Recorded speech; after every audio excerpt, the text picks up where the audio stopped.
हमारे पास क्वेश्चन 10 है। इसके अंदर आपको सिर्फ पॉइंट्स दिए हुए हैं, तो आपने सिर्फ उसके ज़रिए एक ग्राफ बनाना है। आपको पॉइंट्स प्लॉट करना इस टाइम तक तो आते ही होंगे। 1 0 है, तो 1 0 ये पॉइंट आ गया हमारे पास। 7 0 हमारे पास ये आ गया, और आखिर में हमारे पास 1 8 है। एक्स के ऊपर 1, वाई के ऊपर 8। तो इन पॉइंट्स को जब आप मिलाएंगे तो आपके पास, वैसे डॉट्स को देखते ही आपको पता चल रहा है कि ये एक ट्राइंगल बन रही है, तो आप इसको ज्वाइन कर लेंगे।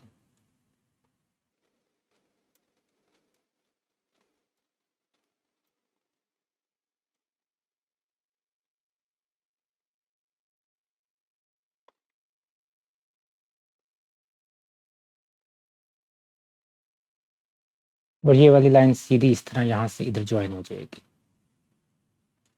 तो ये हमारे पास ग्राफ आ गया इसका। पिछले क्वेश्चंस में आपने देखा होगा ये वाला जो टेबल होता था ये मैं खुद बनाता होता था। एक्स की वैल्यूज़ पुट करता था और वाई की वैल्यूज़ हमारे पास निकल के आ जाती थी सामने। लेकिन अब हम क्या करेंगे, हमारे पास सिंपल टेबल दिया हुआ और उससे आपने सीधा प्लॉट करने हैं पॉइंट्स को, और सीधा सीधा आपने उसका ग्राफ बना लेना है। मैं इस साइड से स्टार्ट कर रहा हूँ, लेफ्ट साइड से। एक्स की 3 है, वाई की -5। एक्स की 3 है, वाई की -5 है, ये पॉइंट आ गया। फिर एक्स की 2 है, वाई की -3 है। एक्स की 2 है, वाई की -3 वैल्यू, ये पॉइंट आ गया। फिर हमारे पास एक्स की 1 है, वाई की -1। एक्स की 1 है, वाई की -1। फिर हमारे पास एक्स की 0 है, वाई की 1 है।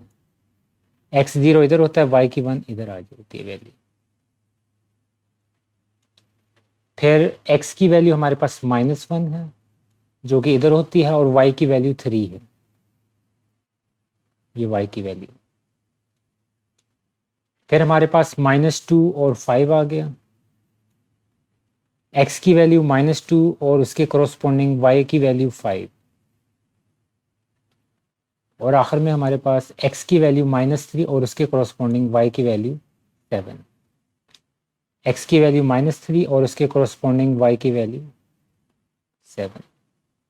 तो इन स्ट्रेट पॉइंट्स आ गए हमारे पास, और यहाँ से स्ट्रेट लाइन ग्राफ बन जाएगा।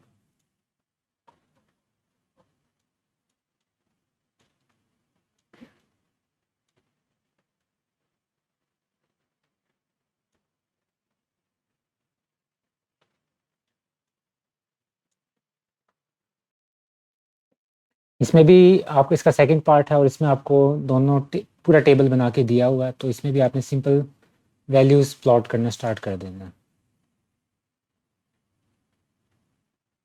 एक्स की -3 है तो वाई की -1 है। एक्स की -3, वाई की -1, यह आ गई। एक्स की -2, वाई की 0। एक्स की -2 इधर आ गई, और वाई की 0, क्योंकि ये बिल्कुल इस पूरी एक्स एक्सिस के ऊपर वाई की वैल्यू 0 होती है, तो आप इधर ही लेंगे वैल्यू। उसके बाद हमारे पास एक्स की -1 है, वाई की 1 है। एक्स की -1, वाई की 1। इससे आपको थोड़ा सा पैटर्न पता भी चल रहा होगा। अब ये देखें ना, ये एक बॉक्स को छोड़ के उसके एज एज पे पॉइंट्स आएंगे, यहाँ यहाँ यहाँ यहाँ और यहाँ। फिर 0 2, फिर 1 3, 1 और 3, फिर 2 4, और आखिर में 3 5। 3 एक्स की, वाई की 5। तो इन पॉइंट्स को मिला के आपके पास आ जाएगा ग्राफ।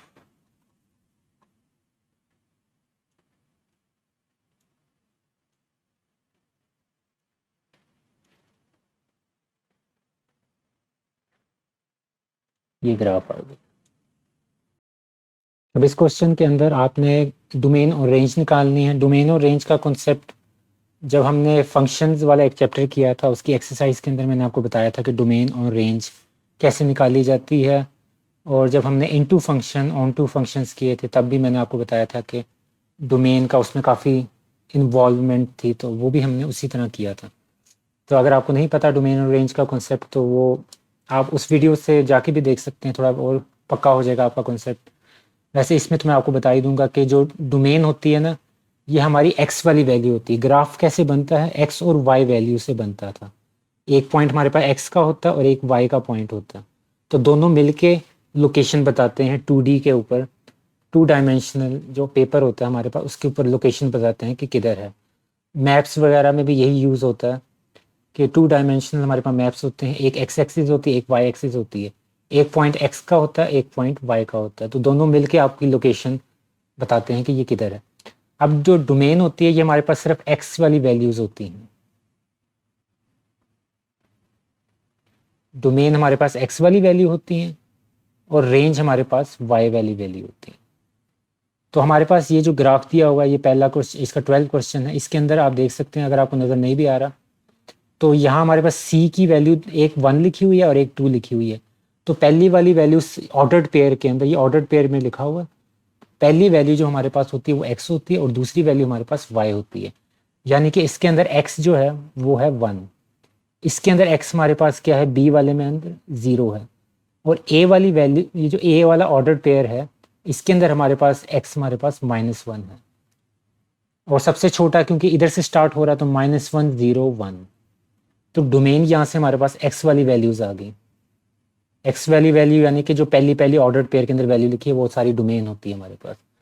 और डोमेन लिखने का मैंने आपको तरीका भी बताया था कि हम एक सेट के तौर पे लिखते हैं डोमेन को।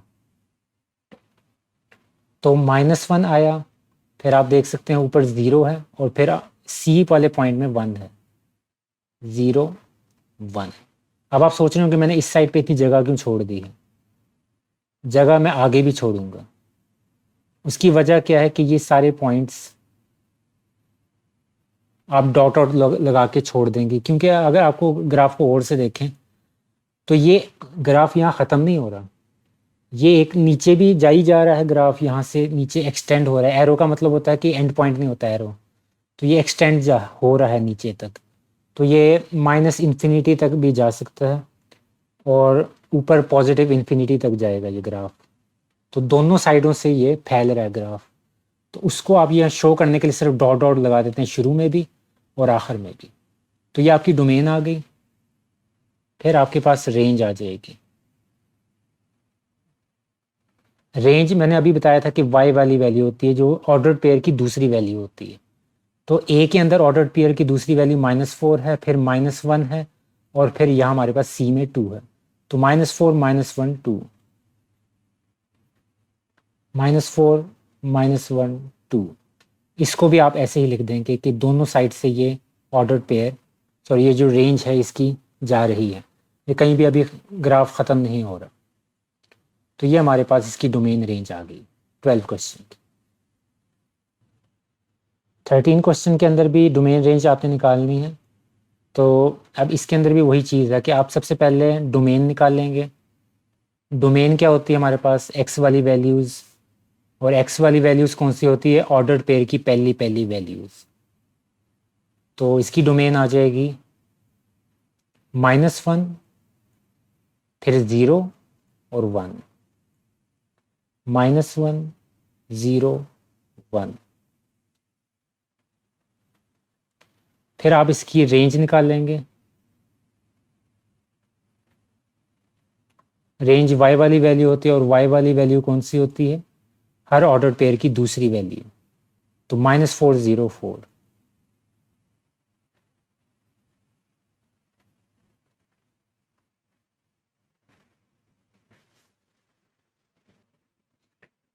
इसमें भी मैं यही लिखने लगा हूं, डोमेन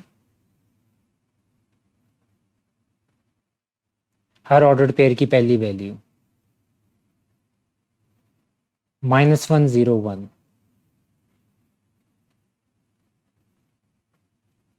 सो फिर रेंज लिखने लगा हूं मैं, हर ऑर्डर पेयर की दूसरी वैल्यू 2 5 8।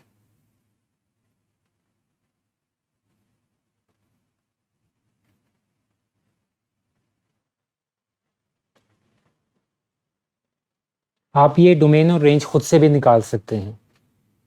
उसका उसका आसान तरीका है कि ये जो आपको फंक्शन भी उन्होंने प्रोवाइड किया हुआ है कि ये ग्राफ किस फंक्शन का है, तो आप ये फंक्शन के अंदर अपनी वैल्यूज़ अपनी मर्ज़ी से कोई वैल्यूज़ पुट कर दें और उसके करस्पॉन्डिंग वैल्यूज़ जो वाई की आ रही हैं वो आप लिख दें। कोई 3 वैल्यूज़ आप ले सकते हैं। इसमें मैं आपको एक समझा देता हूँ। वैसे इतना मुश्किल करने की ज़रूरत नहीं है अपने लिए, लेकिन अगर करना चाहते हैं तो इस तरह आप कर सकते हैं कि वाई हमारे पास है 3x + 5, तो बारी-बारी आप इसकी x की वैल्यू कोई भी पुट कर दें। मैं आसान सी ले लेता हूँ 1, 2 और 3। ये x की वैल्यू मैं पुट करूँगा बारी-बारी। अब मैं इंट्यूटिवली पुट कर रहा हूँ, मैं कोई कैलकुलेशन यहाँ नहीं करने लगा। 1 इधर पुट हुआ तो 3 1 3, 3 + 5 8, तो इसके करस्पॉन्डिंग 8 वैल्यू आ गई y की। अब जब इधर 2 पुट करेंगे तो 2 3 6 हो जाएगा और 6 + 5 11 हो जाएगा। तो ये हमारे पास y की 11 वैल्यू आ गई जब 2 पुट किया था हमने। और जब हम यहाँ 3 पुट करेंगे तो 3 3 9 हो जाएगा और 9 + 5 हमारे पास 14 हो जाएगा। तो इस तरह आप, तो अब आपके पास ये वाली जो वैल्यूज़ हैं सारी ये हमारे पास डोमेन आ गई हैं और ये वाली सारी इसकी रेंज आ गई। तो ये आपकी मर्ज़ी है कि आप अगर थोड़ा डिफरेंट एफिशिएंसी मानना चाहते हैं तो ये भी।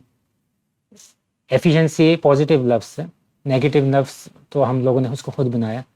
तो थोड़ा मोर एफिशिएंट आप तरीके से काम करना चाहते हैं, इससे आपको थोड़ा सा प्रैक्टिस भी हो जाएगी कि आपने जो पिछले एक्सरसाइजेज में काम किया वो आपको थोड़ा पक्का हो जाएगा कि वैल्यूज़ कैसे पुट की जाती हैं। तो ऐसे भी आप अपनी नई डोमेन रेंज बना सकते हैं।